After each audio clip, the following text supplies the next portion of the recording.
السلام علیکم ورحمۃ اللہ وبرکاتہ۔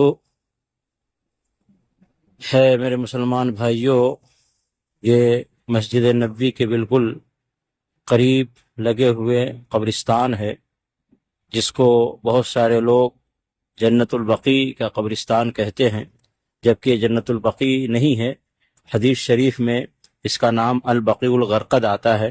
رسول اللہ صلی اللہ علیہ وسلم نے اس کو البقیع الغرقد کہا ہے، تو اس لیے یہ بقیع قبرستان کہنا چاہیے، اس کو جنت البقیع نہیں ہے۔ وہی نام دینا چاہیے جو نام رسول اللہ صلی اللہ علیہ وسلم نے دیا ہے، پہلی بات۔ دوسری بات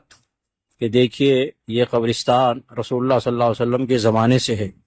اور رسول اللہ صلی اللہ علیہ وسلم کے زمانے میں جو قبریں بنائی جاتی تھی وہ اسی طرح کی قبریں بنائی جاتی تھی جیسا کہ آج آپ دیکھ رہے ہیں۔ نبی علیہ الصلوۃ والسلام کی بیویاں بھی اسی قبرستان میں ہیں، نبی صلی اللہ علیہ وسلم کی بیٹیاں بھی اسی قبرستان میں ہیں، نبی صلی اللہ علیہ وسلم کے فرزند بھی اسی قبرستان میں ہیں، نبی صلی اللہ علیہ وسلم کے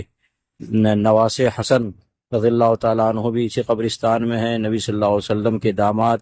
عثمان رضی اللہ تعالیٰ عنہ بھی اسی قبرستان میں ہیں، اور ایسے تقریباً 10,000 سے زیادہ صحابہ کرام ہیں جو اس قبرستان میں دفن ہیں۔ جیسا کہ آپ یہ قبرستان دیکھ رہے ہیں، رسول اللہ صلی اللہ علیہ وسلم کے زمانے میں ایسی ہی قبریں بنائی جاتی تھی جیسا کہ آپ یہ قبریں آج دیکھ رہے ہیں۔ نبی علیہ الصلوۃ والسلام نے کبھی بھی اس قبرستان میں کسی صحابی کے قبر پر کوئی عمارت نہیں بنائی، کوئی گنبد نہیں بنایا، کوئی مینار نہیں بنایا، اور قبر کو پختہ نہیں بنایا، اور نہ ہی نبی صلی اللہ علیہ وسلم نے اس کے اوپر وہاں پہ کسی کو سجادہ نشین بنا کر کے رکھا، نہ ہی نبی صلی اللہ علیہ وسلم نے کسی کو مجاور بنا کر کے رکھا،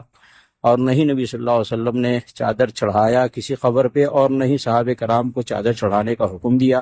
نہ ہی نبی صلی اللہ علیہ وسلم نے قبر پہ پھول چڑھایا، نہ ہی نبی صلی اللہ علیہ وسلم نے کسی کو پھول چڑھانے کا حکم دیا۔ تو مسلمانوں کو ویسے ہی قبرستان بنانا چاہیے، اور قبرستان میں وہی کرنا چاہیے جو رسول اللہ صلی اللہ علیہ وسلم سے ثابت ہے، ورنہ اگر کوئی رسول اللہ صلی اللہ علیہ وسلم کے خلاف کوئی کام کرے گا کسی جگہ پر بھی، اور بالخصوص قبرستان میں، تو وہ گنہگار ہوگا، کیونکہ رسول اللہ صلی اللہ علیہ وسلم نے فرمایا ہے من عمل عملا لیس علیہ امرنا فہو رد۔ مسلم شریف میں یہ روایت ہے، نبی علیہ الصلوۃ والسلام نے فرمایا کسی نے کوئی ایسا کام کیا جس پر میرا حکم نہیں ہے، وہ ریجیکٹ ہے، وہ عمل بھی مردود ہے، رد ہے، اور وہ عمل کرنے والا بھی مردود ہے اور رد ہے، تو اس لیے ایسا نہیں کرنا چاہیے۔ اور پھر اسی طریقے سے قبرستان کی زیارت کا جو مقصد ہے وہ مقصد ہے عبرت و نصیحت، کیونکہ نبی علیہ الصلوۃ والسلام نے فرمایا کہ کنت نہیتکم عن زیارت القبور فزوروها، پہلے میں نے قبرستان کی زیارت سے منع کیا تھا، لیکن اب قبرستان کی زیارت کرو۔ اس کا دو مقصد، اس کے فرمایا نبی صلی اللہ علیہ وسلم نے فإنها تذکرکم الموت، اور ایک روایت میں ہے فإنها تذکرکم الآخرہ۔ تو قبرستان کی زیارت کا ایک مقصد یہ ہے کہ اپنی موت یاد آئے اور اپنی آخرت یاد آئے، کیونکہ قبرستان میں سب کو دفن کیا جاتا ہے، چاہے وہ صدر ہو، چاہے وزیر اعظم ہو، چاہے بادشاہ ہو، چاہے وزیر ہو، چاہے تاجر ہو، چاہے چودھری ہو، چاہے پیسے والوں ہوں، دولت مند ہوں، اور چاہے غریب ہوں، فقیر ہوں، محتاج ہوں، نوکر ہوں، کوئی بھی ہو، قبرستان میں سب کو دفن کیا جاتا ہے۔ تو بہت بڑی عبرت و نصیحت کی جگہ ہے، اور قبریں بھی سب کی ایک ہی طرح بنائی جاتی ہے۔ اسلام میں جو حکم ہے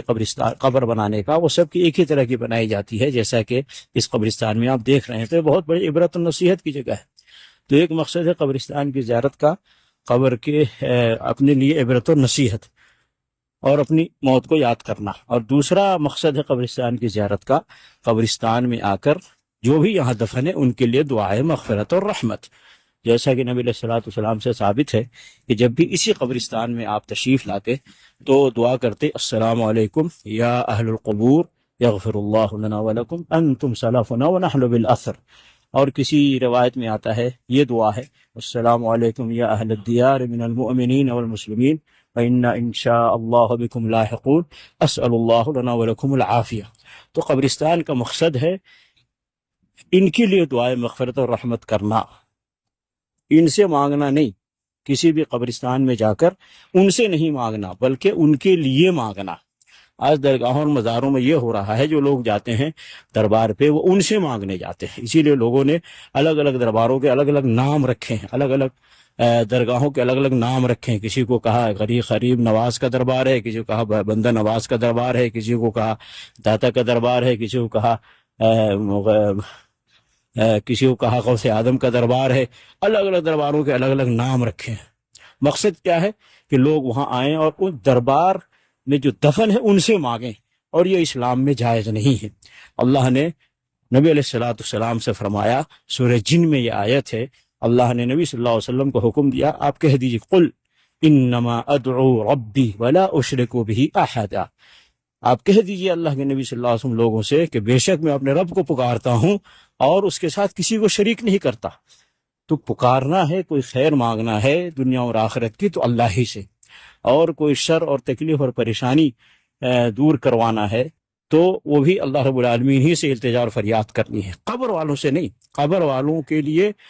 ہم دعائیں کریں گے، قبر والوں سے ہم نہیں مانگیں گے، یہ نبی علیہ السلام نے سکھایا، تعلیم دیا ہے۔ دعا ہے کہ اللہ تعالیٰ مسلمانوں کو قبرستان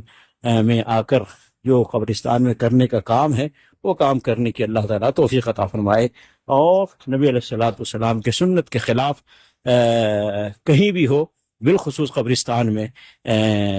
عمل کرنے سے اللہ تعالیٰ مسلمانوں کو محفوظ فرمائے، اور اللہ تعالیٰ مسلمانوں کو نبی علیہ السلام کی سنت اور طریقے پر چلنے کی اللہ توفیق عطا فرمائے، اور رسول اللہ صلی اللہ علیہ وسلم مخالفت سے